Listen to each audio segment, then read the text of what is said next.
మిగతా ఉద్యోగంతో కంపేర్ చేస్తే చాలా డిఫరెంట్గా ఉంటుంది. ఇది డ్యూటీ ఆఫ్ నేచర్. ఇది ఎలా అంటే ఈ జాబ్కి మానసికంగా ఎవరి నుంచి ఎటువంటి ఒత్తిడి ఉండదు. స్వేచ్ఛ. గవర్నమెంట్ జాబ్ కొట్టాలి అని బయటికి బ్యాగ్ వేసుకొని వచ్చేటప్పుడు ట్రైనింగ్లో చూసుకుంటే మనకి. Welcome back to Naidu exam warriors YouTube channel. ఈరోజు మన నాయుడు ఎగ్జామ్ వారియర్స్ స్టూడియోకి అసిస్టెంట్ లోకో పైలట్ లక్ష్మణ్ గారు అయితే రావడం జరిగింది. ఏఎల్పి సాధించి ఆల్రెడీ డ్యూటీ చేస్తున్నటువంటి లక్ష్మణ్ గారిని అయితే మనం అప్రోచ్ అవ్వడం అయితే జరిగింది. అభ్యర్థుల కోసం అంటే నెక్స్ట్ అసలు ఎలా ప్రిపేర్ అవ్వాలి, ఈ నోటిఫికేషన్ ఎలాగుంటుంది, మెడికల్ ఎలా ఉంటుంది, అలాగే డ్యూటీ ఎలా ఉంటుంది, అసలు ఆయన ఇందులో ఉన్నటువంటి ఎక్స్పీరియన్స్ ఏంటి తెలుసుకునే ప్రయత్నంలో భాగమే ఈ యొక్క చిన్న ఇంటర్వ్యూ. సో ప్రతి ఒక్కరికి కూడా ఈ వీడియో ఉపయోగపడుతుందని భావిస్తున్నాను. సో ప్రతి ఒక్కరూ కూడా మీ ఫ్రెండ్స్ అందరికీ కూడా షేర్ చేయండి. ఈ వీడియోని అందరూ కూడా లైక్ చేయండి. అలాగే మరిన్ని అప్డేట్స్ కోసం మన నాయుడు ఎగ్జామ్ వారియర్స్ మొబైల్ యాప్ని మీరంతా కూడా సబ్స్క్రైబ్ చేసుకోండి. Hi sir. హాయ్. ఎలా ఉన్నారు? బాగున్నాను. ఏంటి అసలు ఏఎల్పి అసలు ఎలా ఉంటుంది జాబ్? ఏఎల్పి జాబ్ అనేది మనకి మిగతా ఉద్యోగంతో కంపేర్ చేస్తే చాలా డిఫరెంట్గా ఉంటుంది. ఇది డ్యూటీ ఆఫ్ నేచర్. ఇది ఎలా అంటే జనరల్ షిఫ్ట్ అనేది ఉండదు, అలాగని ఏబిసి అనే షిఫ్ట్ వైజ్ కూడా ఉండదు. దీనికి సెపరేట్ ప్యాటర్న్ అనేది ఉంటుంది. నెక్స్ట్ వన్ ఇంపార్టెంట్ థింగ్ ఏంటంటే ఈ జాబ్కి మానసికంగా ఎవరి నుంచి ఎటువంటి ఒత్తిడి ఉండదు. స్వేచ్ఛగా యుతంగా చాలా వర్క్ మైండ్తో ఉంటాయి. Happy job ALP job. Work మైండ్తో ఉండేటప్పుడు బాగా యూజ్ అవుతుంది. మీరు ఆల్రెడీ స్టేట్ గవర్నమెంట్లో కూడా జాబ్ చేశారని నేను విన్నాను. అయితే స్టేట్ గవర్నమెంట్ నుంచి మీరు దీనికి సెంట్రల్ గవర్నమెంట్ రైల్వేకి వెళ్ళారు. చాలామంది ఏఎల్పి అనగానే అంటే మనందరికీ కూడా వెల్ నోన్ బాగా తెలిసింది ఏంటంటే ట్రైన్ డ్రైవరు. అయ్యో చాలా కష్టం ఉంటుంది కదా, అంత చిన్న విషయం కాదా అని చాలామంది అంటారు. ఏది ఉద్యోగం లేకపోతే తప్పదు, చాలామందికి అది ప్యాషన్, అది వేరే విషయం. మీరు ఆల్రెడీ ఒక మంచి శాలరీతో స్టేట్ గవర్నమెంట్లోనే ఇంటి దగ్గరలోనే ఉద్యోగం చేసి ఒక్కసారి ఇల్లుని కుటుంబాన్ని వదిలేసి రైల్వేకి వెళ్ళడానికి, అందులో ఈ loco pilot assistant loco pilot లాంటి ఒక సవాల్తో కూడిన ఉద్యోగంలోకి వెళ్ళడానికి అసలు మెయిన్ రీజన్ ఏంటి? మెయిన్ రీజన్ ఒకటి ఉంది. అది ఏంటంటే నాకు గవర్నమెంట్ జాబ్ కొట్టాలి అని బయటికి బ్యాగ్ వేసుకొని వచ్చేటప్పుడు నేను ఏ జాబ్ అయితే కొట్టగలనని మిగతా ఎగ్జామ్స్ నోటిఫికేషన్ సిలబస్లు చూస్తే నాకు రైల్వేలో జాబ్ అయితే వచ్చే అవకాశం ఉంది అనే ఆలోచనతో ముందుకు వెళ్ళాను. ఎందుకంటే మనకి చాలామంది ఏం చేస్తుంటామంటే మనకి ఏ జాబు మనకి ఏ ఎగ్జామ్ ప్రిపేర్ అయితే మనకి ఈజీ అవకాశం మనకు ముందు ఉంటుందో అది చూసుకుంటే మనకి కొంత అవకాశం కొంత ఈజీ అవుతుంది. అది ఎలా అంటే నాకు ఇంగ్లీష్ అనేది వీక్, అందువలన ఏంటంటే నేను బ్యాంక్స్కి సైడ్ అయిపోయాను.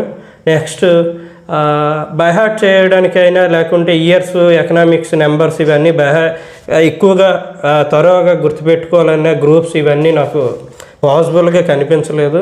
నాకు అర్థమెటిక్, రీజనింగ్, ఫిజిక్స్ అనేది బ్యాక్గ్రౌండ్ స్ట్రాంగ్గా ఉంది అనిపించి ఈ సిలబస్ చూసుకున్నప్పటికీ ఈ రైల్వేలో జాబు, అందులో ఏఎల్పి స్పెసిఫిక్గా ఏంటంటే అన్ని డిగ్రీలు చదివే వాళ్ళకి ఎలిజిబిలిటీ లేదు. అక్కడ కొంత ఫిల్టర్ అయ్యింది కనుక మనకి ఇది వచ్చే అవకాశం ఉంది అని సెలెక్ట్ చేసుకున్నాను. దీంతో ప్రిపేర్ అవుతూ ఈ లోపు మనకి ఏపీ గవర్నమెంట్ సచివాలయ నోటిఫికేషన్ వచ్చింది. అందులో ఇంజనీరింగ్ అసిస్టెంట్ మా స్ట్రీమే సెలెక్ట్ అయ్యాను. దాని తర్వాత ముందు రాసి ఉన్నాను ఇది రైల్వే ఏఎల్పి నోటిఫికేషన్, ఇది కూడా వచ్చింది. కానీ మొదటి నుంచి ఇది ఒక ఫ్యాషన్గా దీనికోసం అనుకుంటూ ప్రిపేర్ అయ్యాను కనుక మళ్ళీ అది వచ్చాక దానికి స్కిప్ అయిపోయాను. ఓకే, ఇప్పుడు ఎక్కడ డ్యూటీ చేస్తున్నారు? ఇప్పుడు ప్రజెంట్ మనకి ఈస్ట్ కోస్ట్ జోన్లో వాల్తే డివిజన్లో వర్క్ చేస్తున్నాను. Present home station Rayagada. Okay, అయితే ఈ అసిస్టెంట్ లోకో పైలట్కి సంబంధించి ముఖ్యంగా మీరు దాదాపు కొంతకాలం వర్క్ చేశారు, ట్రైనింగ్ కూడా తీసుకున్నారు.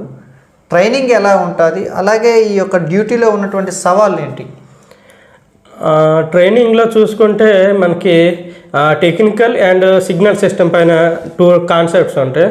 టెక్నికల్ అండ్ ఈ సిగ్నల్ సిస్టమ్ అంటే సిగ్నల్ సిస్టమ్ మీన్స్ మనకి బయట ఫాలో అవ్వాల్సిన సిగ్నల్ రూల్స్, కాస్ట్ ఆర్డర్స్ అనేవి కొన్ని స్పెసిఫిక్గా ఉంటాయి. అవి ఎక్కడ ఏ సిగ్నల్ దగ్గర ఎలా ఫాలో అవ్వాలనేది.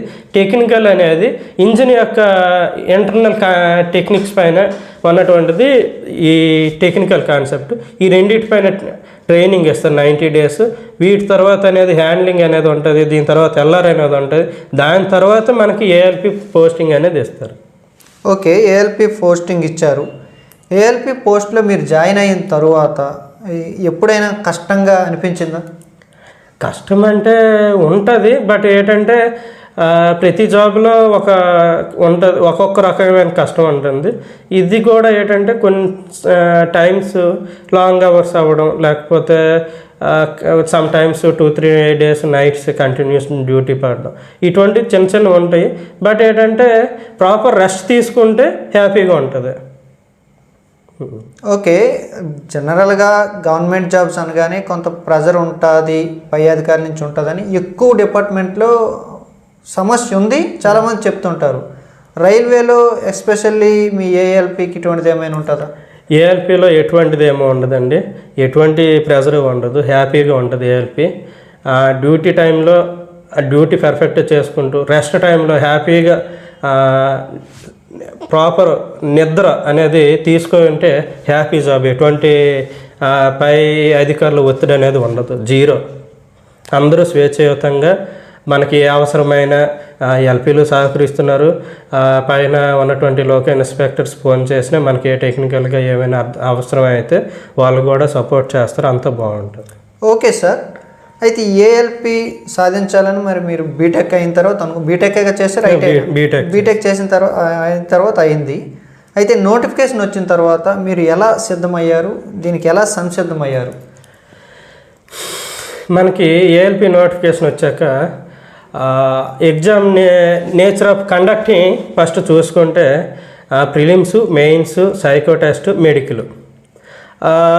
ఫస్ట్ చాలామంది చూసేది ఏంటంటే ఈ మూడింటిలో నేను exam, prelims, mains, psycho test, ఈ మూడింటికంటే ముందుగా నేను చేసేది ఏంటంటే మెడికల్ టెస్ట్, ఐ టెస్ట్ అనేది నేను స్పెసిఫిక్గా ముందే టెస్ట్ చేయించుకున్నాను. ఎందుకంటే A1 మెడికల్ లేకుంటే ఈ స్టేజెస్ 3 ఎగ్జామ్స్ పాస్ అయ్యి టైం వేస్ట్ తప్ప ఏఎల్పికి సెలెక్ట్ అవ్వలేము. అందుకు ప్రాపర్గా మనం ఏంటంటే మన దగ్గరలో ఉన్నటువంటిది ఎక్కడో దగ్గర క్లినిక్లో ఐ టెస్ట్ చేసుకుంటే మినిమం రిక్వైర్మెంట్ ఏంటంటే A1 మెడికల్ ఉండాలి. ఈ ఐ టెస్ట్ చేసుకుంటే మనకి ఎటువంటి సైట్ కానీ, కలర్ బ్లైండ్నెస్ కానీ ఇటువంటివి ఏవైనా ఉంటే దీనికి అబ్జెక్షన్ అవుతుంది. కనుక ఇటువంటి టెస్ట్ చేసుకుంటే మనకి ముందుగా యూజ్ అవుతుంది. ఎందుకంటే టైం వేస్ట్ అవ్వదు. రెండోది వేరే ఎగ్జామ్స్, వేరే సిలబస్ చదువుకుంటాము మనం. ఎందుకంటే అందరం అదే స్టేజ్ నుంచి వచ్చాము కనుక మెడికల్ అనేది ముందుగా చేసుకుంటే అది దగ్గరలో ఉన్న గవర్నమెంట్ హాస్పిటల్, ప్రైవేట్ క్లినిక్లో ఉన్న జస్ట్ శాంపుల్ టెస్ట్ చేసుకుంటే మనకి అది బాగా యూస్ఫుల్ అవుతుంది. నెక్స్ట్ థింగ్, ప్రిలిమ్స్ అనేది మనకి అర్థమెటిక్, రీజనింగ్, జనరల్ సైన్స్ అనేది ఎక్కువగా కాన్సెప్ట్ ఉంటుంది. అర్థమెటిక్, రీజనింగ్ మనకి ఎటువంటి ఏ మెటీరియల్ తీసుకున్నప్పటికీ, ఏదైతే మెటీరియల్ తీసుకున్నామో ఎక్కడైనా ఆన్సర్ ఇది క్వశ్చన్ కిందని సొల్యూషన్ ఉండే బుక్ కాకుండా, సొల్యూషన్ లేకుండా ఓన్లీ క్వశ్చన్ మాత్రం, ప్రతి క్వశ్చన్ కూడా వెంటనే క్వశ్చన్ చదివిన వెంటనే అర్థం కాలేదని సొల్యూషన్ చూడకుండా 2-3 times క్వశ్చన్ మాత్రమే చదవాలి. ఆ క్వశ్చన్ అర్థమయ్యాక ముందుకెళ్తే మనకి ఎగ్జామ్లో కూడా అదే నేచర్ అలవాటు అవుతుంది. నెక్స్ట్ థింగ్, రీజనింగ్ అయ్యాక ఫిజిక్స్ బాగా యూజ్ఫుల్ అవుతుంది. ఫిజిక్స్ మనకి ఫస్ట్ ఇయర్ ఇంటర్మీడియట్ ఫిజిక్స్ తీసుకుంటే, ఏపీ గవర్నమెంట్ ఇంటర్మీడియట్ ఫిజిక్స్ చూసుకుంటే మనకి బాగా యూస్ఫుల్ అవుతుంది. అందులో మనకి ప్రాబ్లమేటిక్స్ ఇవన్నీ ఉంటాయి. ఏపీ అలాగని నీట్ ఎగ్జామ్కి, ఏపీ సెట్కి, ఈఏపీ సెట్కి ప్రిపేర్ అయినట్టు కాకుండా మినిమం బేసిక్స్ పాయింట్స్ అండర్లైన్ చేసుకుంటూ ఏపీ ఇంటర్మీడియట్ టెక్స్ట్ బుక్ చూసుకుంటే ఫిజిక్స్కి బాగా యూస్ఫుల్ అవుతుంది. అదే మెయిన్స్కి కూడా చూసుకుంటే ప్రిలిమ్స్లో ఉన్నటువంటి కాన్సెప్ట్సే వస్తే, అర్థమెటిక్ వస్తుంది, కామన్ అందరూ మనకు చెప్పేదే రీజనింగ్ ఉంటుంది. అర్థమెటిక్లో మెన్స్ట్రేషన్ కొంచెం బాగా ఇంపార్టెంట్ ఉంటుంది. Next thing, general science and engineering అనేది ఉంటుంది. ఇందులో జనరల్ సైన్స్ అండ్ ఇంజనీరింగ్లో జనరల్ సైన్స్ మనకి మినిమం రిక్వైర్మెంట్ ఏవో పేజెస్ హెడ్లైన్స్ చదవండి ఎక్కువగా. అంటే అన్నీ చదివేశాక ఇంకా టైం ఉంటే లోతుగా చదవండి. కానీ మన తక్కువ టైం ఉన్నప్పుడు జనరల్ సైన్స్ అనేది పైపైన చదవండి. అర్థమెటిక్ రీజనింగ్ మాత్రం ఫుల్ ఫోకస్ చేయండి. నెక్స్ట్ని జనరల్ సైన్స్కి వచ్చేసరికి ఇంటర్మీడియట్ ఫిజిక్స్ అనేది ఫస్ట్ ఇయర్ ఫిజిక్స్ బాగా యూస్ఫుల్ అవుతుంది. వర్క్ అండ్ ఎనర్జీ కానీ, ఎలక్ట్రిసిటీ కానీ, మ్యాగ్నెటిజం కానీ, మెజర్మెంట్స్ కానీ ఏ కాన్సెప్ట్ చూసుకున్నా మనకి సిలబస్, మనకి ఎగ్జామ్ నోటిఫికేషన్లు ఇచ్చినటువంటి సిలబస్లో చూసుకుని ప్రతి కాన్సెప్ట్ కూడా అందులో చూసుకొని టిక్ చేసుకొని ఆ చాప్టర్ ప్రతి పాయింట్ ఒకసారి చదివేసి అందులో ఉన్నటువంటి క్వశ్చన్ అండ్ సొల్యూషన్స్ ఏమి మనం ఎంసెట్ ప్రిపేర్ అయినట్టు అవసరం లేదు. మినిమం ఇవి చదువుకుంటే బాగా యూజ్ అవుతుంది. నెక్స్ట్ ఇంజనీరింగ్ డ్రాయింగ్ ఇవన్నీ ఉంటాయి. ఇంజనీరింగ్ డ్రాయింగ్కి ఏంటంటే మనము డిప్లొమా టెక్స్ట్ బుక్ తీసుకోండి. ఇంజనీరింగ్ టెక్స్ట్ బుక్ తీసుకుంటే ఎక్కువ టైం అవుతుంది కంప్లీట్ చేయడానికి. ఎందుకంటే ఈ తక్కువ టైంలో మనం ఏంటంటే ఎప్పుడు కూడా టైమింగ్ ఇంపార్టెంట్ జాబ్కి సెలక్షన్ అనేది. డిప్లొమా టెక్స్ట్ బుక్ డిప్లొమా తీసుకొని అందులో ప్రాజెక్షన్స్ అనేది లైన్ ఆఫ్ ప్రాజెక్షన్స్ అనేది ఇవి మెయిన్ పాయింట్స్, కొన్ని ఎక్లిప్స్ ఇటువంటి కాన్సెప్ట్స్ ఉంటాయి చిన్న చిన్నవి. అవి మెయిన్ థింగ్స్ చదువుకుంటే ఆ ఇంజనీరింగ్ డ్రాయింగ్ నుంచి కూడా కవర్ అవుతుంది. ఓకే సార్, అసలు వాట్ అబౌట్ పార్ట్ బి? మెయిన్స్లో మనకి పార్ట్ బి క్వాలిఫైయింగ్ నేచర్ ఉంటుంది. ఇది మినిమం క్వాలిఫైయింగ్ మార్క్స్ అనేది మనకి నోటిఫికేషన్లో మెన్షన్ చేయడం జరిగింది. ఇది మనకి ఒక్కొక్కరు ఏ స్ట్రీమ్స్ చేశారో ఆ స్ట్రీమ్ యొక్క కోర్ సబ్జెక్ట్ అనేది సెలెక్ట్ చేసుకోవడం జరిగింది. దీనికి చాలామందికి మెటీరియల్ దొరకకపోవడం ఉంటుంది. ఈ మెటీరియల్ సమస్య అనేది ఉంటుంది. దీనికి ఫర్ ఎగ్జాంపుల్ మెకానికల్ ఇంజనీరింగ్ చేశారనుకోండి, హీట్ ఇంజిన్ కానీ తీసుకుంటే మనకి డిప్లొమా నుంచి ఇంటర్నల్ కంబషన్ ఇంజిన్ కాన్సెప్ట్ అనేది థర్మోడైనమిక్స్లో ఉన్నటువంటి ఇంటర్నల్ కంబషన్ ఇంజిన్స్ కోసం రిలేటెడ్గా ఉన్నటువంటి సీప్ టెస్ట్ అంటే డిప్లొమా అయ్యాక ఈసెట్ అనేది ఉంటుంది కదా ఇంజనీరింగ్కి వెళ్ళడానికి, అందులో ఉన్నటువంటివి ఈసెట్లో వచ్చే క్వశ్చన్స్ మనకి బాగా యూస్ఫుల్గా ఉంటుంది పార్ట్ బికి. అలాగే ఎలక్ట్రికల్ కానీ, ఈసీఆర్ కానీ వీళ్ళు తీసుకునేవి కూడా మనకి వాళ్ళు కోర్ యొక్క సిలబస్లో ఒక్కొక్క సబ్జెక్ట్ సెలెక్ట్ చేసుకున్నారు. వాళ్ళకి మనకి ఇంజనీరింగ్ టెక్స్ట్ బుక్స్ చదివేయకుండా ITI text books same exam మనకి బుక్ స్టోర్లో దొరికేవి తీసుకుంటే తక్కువ టైంలో క్వాలిఫైయింగ్ నేచర్ మనకి. అలా అని క్వాలిఫైయింగ్ అని పూర్తిగా నెగ్లెక్ట్ చేస్తే మాత్రం అయ్యే ఛాన్సెస్ అనేది చాలా తక్కువ. అందులో మాత్రం నెగ్లెక్ట్ చేస్తే మెయిన్స్లో ఎన్ని మార్క్స్ వచ్చినా అవకాశం తక్కువ. ఎందుకంటే మేము పార్ట్ బి క్వాలిఫైయింగ్ అవ్వలేదు అంటే మనం ఆగిపోయాం, నెక్స్ట్ స్టేజ్కి మరి వెళ్ళాం. అందుకు ఐటీఐ యొక్క మనకి టెక్స్ట్ బుక్స్ దొరుకుతాయి ఆబ్జెక్టివ్, అవి మనకి బయట మార్కెట్లో ఉన్నాయి, అవి తీసుకోండి. నెక్స్ట్ థింగ్ ఐటీఐ బుక్స్ తీసుకున్నప్పటికీ మెకానికల్లో కానీ లేకపోతే ఆటోమొబైల్ ఇంజనీరింగ్ చేసేవాళ్ళు రిఫ్రిజిరేషన్ అండ్ ఎయిర్ కండిషనింగ్ ఎవరైతే ఇటువంటి కొన్ని రేర్ కాన్సెప్ట్స్ సెలెక్ట్ చేసుకునే వాళ్ళు కొంచెం ఆల్రెడీ సెలెక్ట్ చేసుకున్నారు, అలాగే వర్రీ అయ్యే ప్రాబ్లం లేదు. కొంచెం టైం ఎక్కువ స్పెండ్ చేస్తే బాగుంటుందని నా సజెషన్. ఓకే సార్, దీనికి సంబంధించి మెడికల్ టెస్ట్లో అంటే ఐ అనేది చాలా ఇంపార్టెంట్, చెక్ చేసుకోమన్నారు. వీటితో పాటు అసలు మెడికల్ ఏమేమి ఉంటుంది? మనకి మెడికల్లో ఐ టెస్ట్ ఉంటుంది, ఇయర్ టెస్ట్ ఉంటుంది, బాడీలో ఉన్నటువంటి మెయిన్ పల్సెస్ సెల్స్ అనేది చెకింగ్ ఉంటుంది. ఇవి మేజర్గా బోన్స్ కానీ ఎక్కడ స్క్రాచెస్ ఏమి ఉండకూడదు. ఈసీజీ అనేది హార్ట్ బీట్ యొక్క ఈసీజీ రికార్డ్ చేస్తారు. కానీ మనకి ఈ మినిమం ఈసీజీ ఇవన్నీ ప్రాబ్లం ఉండదు, ఎందుకంటే ఎవరికో రేరు తప్ప ఈసీజీ ప్రాబ్లం ఉండదు. కానీ అందరూ మనకి దగ్గరలో ఉన్నటువంటి గవర్నమెంట్ కానీ ప్రైవేట్ కానీ దగ్గరలో టైం వేస్ట్ చేయకుండా జస్ట్ ఐ టెస్ట్ అనేది చేసుకుంటే మనకు చాలా యూస్ఫుల్ మాత్రం ఉంటుంది.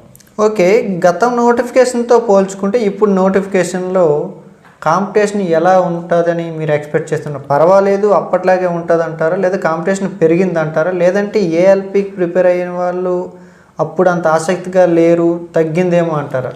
ఆసక్తి తగ్గింది అయితే కాదు, ఆసక్తి ఎప్పుడు. ఎందుకంటే నిరుద్యోగం అనేది మన ఇండియాలో ఉన్నటువంటి ప్రాబ్లం అంటే మేజర్ ప్రాబ్లం ఉంది. అది ఎందుకంటే యువత ఎక్కువగా ఉన్నాం కనుక అవకాశాలు కొంచెం తక్కువగా ఉన్నాయి. అంటే అవకాశాలు పెరుగుతున్నప్పటికి కూడా నిరుద్యోగులు ఎక్కువగా ఉన్నారు కనుక ఇప్పుడు గత నోటిఫికేషన్తో చూసుకుంటే ఈ నోటిఫికేషన్లో కాంపిటీషన్ ఎక్కువగానే ఉంది. అందులోనూ యాన్యువల్ క్యాలెండర్ రిలీజ్ చేస్తామని కేంద్ర ప్రభుత్వం ప్రకటించడం జరిగింది. అందువలన ఏంటంటే గత టర్మ్ నోటిఫికేషన్తో కంపేర్ చేస్తే తక్కువ పోస్టులు ఉన్నాయి. సెకండ్ థింగ్, చాలా గ్యాప్ వచ్చింది. 2018లో వచ్చింది నోటిఫికేషన్, ఇది 2024, అంటే సుమారుగా 5.5 years అయ్యింది. అంటే ఈ మధ్యలో ఉన్నటువంటి స్పెసిఫిక్ ఇప్పుడు నాలా ఈ ఎగ్జామ్ అయితేనే ప్రిపేర్ అవ్వగలము, లేకపోతే ఈ జాబ్ అయితేనే మనకు వచ్చే అవకాశాలు ఎక్కువ అని ప్రిపేర్ అయ్యే వాళ్ళు కానీ, లేకుంటే బ్యాంక్స్ ఎన్నాళ్ళు ప్రిపేర్ అయ్యే వాళ్ళు కూడా, లేకపోతే మన స్టేట్ గవర్నమెంట్ జాబ్స్ ప్రిపేర్ అయ్యే వాళ్ళు కూడా ఈ 1 monthలో కొట్టగలమంటే కొట్టవచ్చు, ఈజీ కొట్టవచ్చు. అర్థమెటిక్ రీజనింగ్ బ్యాక్గ్రౌండ్ స్ట్రాంగ్గా లేకపోతే అర్థమెటిక్ రీజనింగ్ ఫోకస్ చేయండి. అర్థమెటిక్ రీజనింగ్ ఫోకస్ బాగుంటే ఫిజిక్స్ అనేది ఫోకస్ చేయండి. ఇప్పుడు బ్యాంక్స్ వాళ్ళు అనుకోండి అర్థమెటిక్ రీజనింగ్ స్ట్రాంగ్గా ఉంటారు, దాంతోపాటు ఈ ఫిజిక్స్ అనేది స్ట్రాంగ్గా అయితే ప్రిలిమ్స్ ఈజీగా గెటిన్ అవుతారు, మెయిన్స్లో కూడా పార్టీ ఈజీగా గెటిన్ అవుతారు. టెక్నికల్ వచ్చేసరికి మాత్రం ఎవరైనా నెగ్లెక్ట్ మాత్రం ఎట్టి పరిస్థితుల్లో చేయకండి. ఇది ఎందుకు మన ముందుకి నాయుడు ఎగ్జామ్ వారియర్ నాకు మీట్ అయ్యి ఇలాగ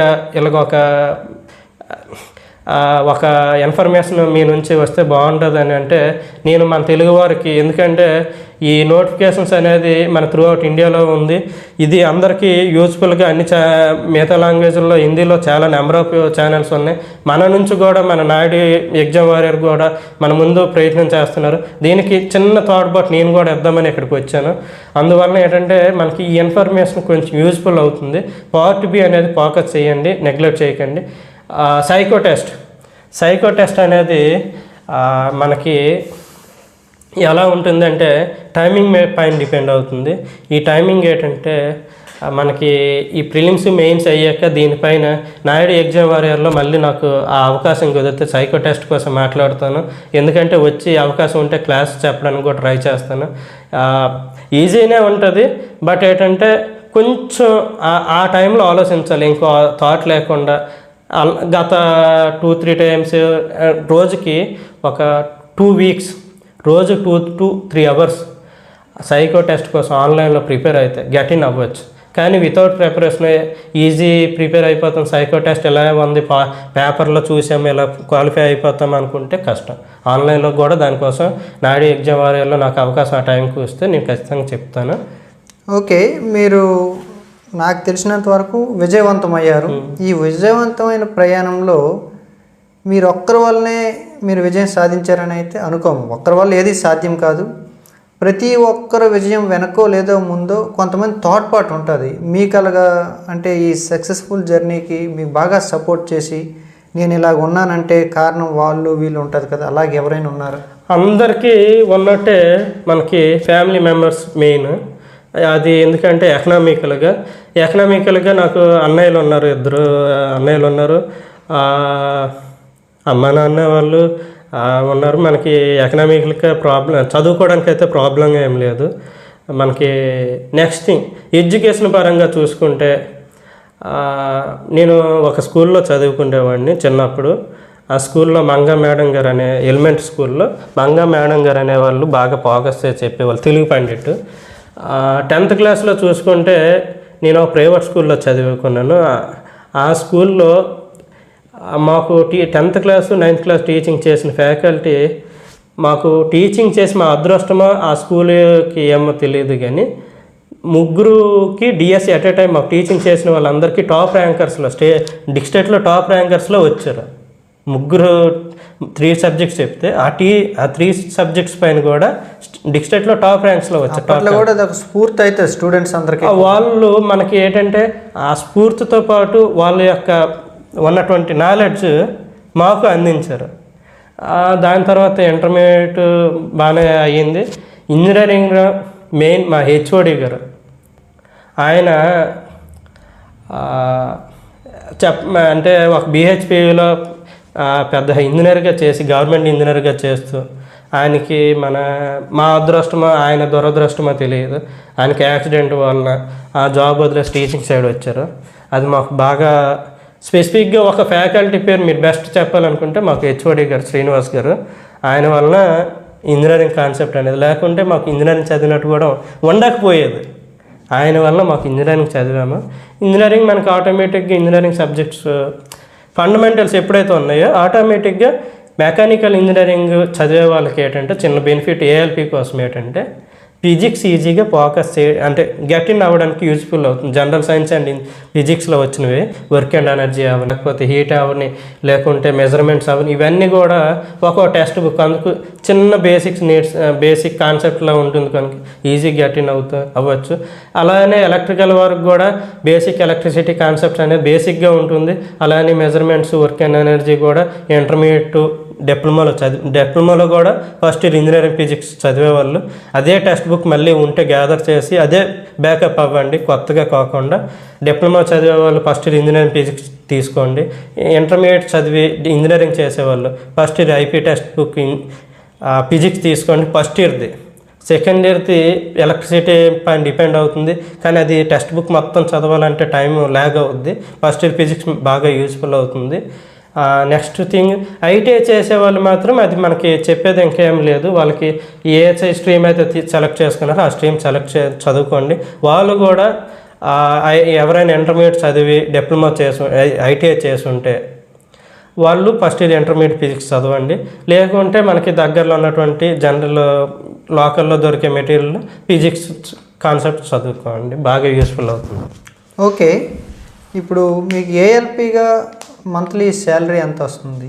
అంటే పే స్కేల్ సమయం ఉంటుంది, మీకు ఇప్పుడు ఎంత వస్తుంది బై హ్యాండ్?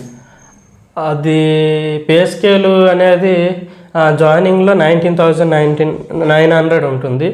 ఇప్పుడు మాకు జాయిన్ అయ్యేటప్పుడు డిఏ ఇటువంటివన్నీ మనకి యాజ్ పర్ గవర్నమెంట్ నామ్స్ ఉంటుంది. అది మనకి ఈ సర్వీస్కి ఎలాగ ఉంటుందంటే సమ్ టైమ్స్ ఓటీ వస్తుంది, సమ్ టైమ్స్ కిలోమీటర్ అలవెన్స్ ఉంటుంది. ఇది ఎందుకంటే మనకి వెళ్ళే ట్రావెలింగ్ అంతా కౌంట్ అవుతుంది, అందుకు మనకి okay. Thank you sir. Thank you. Okay, మరి మనకి ఏఎల్పికి సంబంధించి చాలా ముఖ్యమైన వివరాలన్నీ కూడా లక్ష్మణ్ సార్ ద్వారా అయితే మనం తెలుసుకున్నాము. అంటే కంప్లీట్గా అసలు ప్రిపరేషన్ ప్లాన్ ఏంటి, మెడికల్ ఎలాగ ఉంటుంది, అలాగే డ్యూటీ ఎలా ఉంటుంది, కంప్లీట్గా మనకైతే చాలా చక్కగా వివరించారు. ఈ వీడియో ద్వారా ఎంతమందికి లాభం జరుగుతుందో నాకైతే తెలియదు, కానీ ఒక్కరికి బెనిఫిట్ అయినా కూడా మేమైతే చాలా హ్యాపీగా ఫీల్ అవుతాము. మరొకసారి లక్ష్మణ్ సార్కి ధన్యవాదాలు. పిలవగానే ఆయన షెడ్యూల్ చేసుకొని మన సబ్స్క్రైబర్స్ కోసం అయితే కావచ్చు, Naidu exam warriors YouTube channel కోసం అయితే ఆయన రావడం జరిగింది. So special thanks sir. Thank you. Thank you.